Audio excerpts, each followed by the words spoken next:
Jake Skywalker sucks. Let's change him back to Luke Skywalker. I want to be clear, I'm not changing the sequel trilogy all that much. What I am attempting to do here is giving a more reasonable explanation and backstory for how Luke became the way he is in The Last Jedi instead of...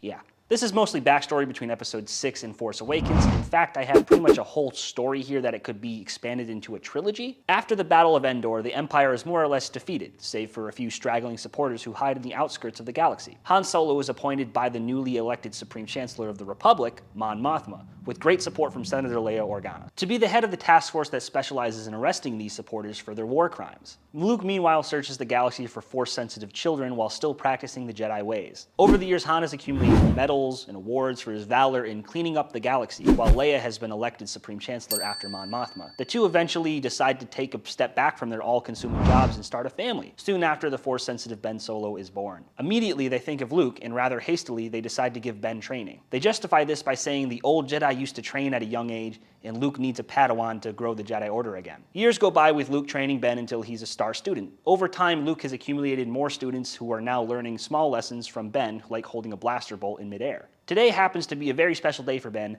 as he is being assigned his first mission from Luke, and that is to join General Han Solo on a raid to arrest Empire sympathizers. Ben excitedly accepts and heads out. On the trip, though, Ben really gets to see what a raid is like. Han slams down the door, kills a few random men, and tries to immobilize the leader, but he's able to make a run for it. Ben is horrified at what just happened, seeing two men be killed by blasters so suddenly. He barely has time to process this before Han shouts to stop the leader. Ben holds up his lightsaber at the man's throat, stopping him from escaping. Han puts the binders on the man, spits on him, and aggressively pushes him into the Republic's ship. Han gives his son a pat on the shoulder and says, "You did great, my boy. Your mother's gonna be so proud when I tell her." He gives an uneasy smile back. Ben returns the next day to Luke's temple, still traumatized at what exactly went down. He expresses his misgivings to Luke, but then reassures Ben that there is light in everyone, but the Imperials stand for something entirely against the light side of the Force. Arresting them was the right choice, although the means weren't ideal.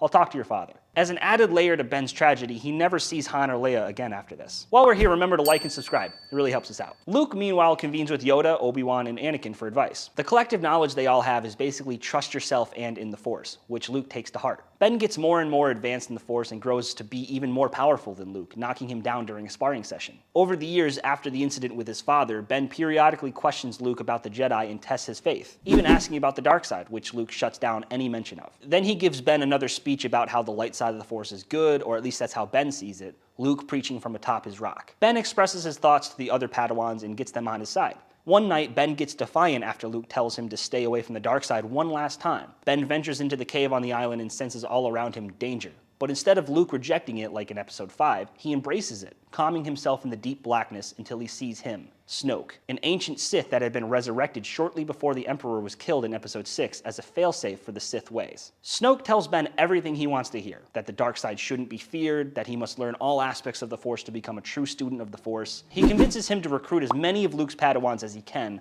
burn down the temple, and join him in the Outer Rim. Ben reluctantly agrees as he sees this as the better route. They start burning down the temple huts, destroying everything that Luke had built. Luke wakes up in the chaos and, unprepared, goes toe-to-toe with Ben, who had bested him last time they sparred. Ben bests him again, but spares his life out of respect. The Padawans leave with Ben, and we get this iconic shot. One last thing, Luke reconvenes with Yoda, Obi-Wan, and Anakin, where they basically try and fail to explain to Luke his duty, which is to regain control of the balance of the Force by confronting Ben before it's too late. Luke, though, just watched his entire life's work burn down in front of him. He realizes that he was never a true friend or father figure to Ben, just a puppet parroting back talking points for the three ghosts standing in front of him. He's having a crisis of faith, for lack of a better term, and this leads him to shut himself off from the Force. Thus, we get to where Luke is at the start of TLJ, lost, cut off from everything, and bitter. I think this makes more sense than... yeah. Luke needs to have an entire collapse of his belief system in order to get to the point he is in The Last Jedi, not randomly wanting to kill his nephew in his sleep. Anyway, that's my explanation of how Luke becomes Jake Skywalker. Remember to like and subscribe, it really helps us out, and click this link over here to check out what makes a TV show good. Also, leave a comment about how you would have done it.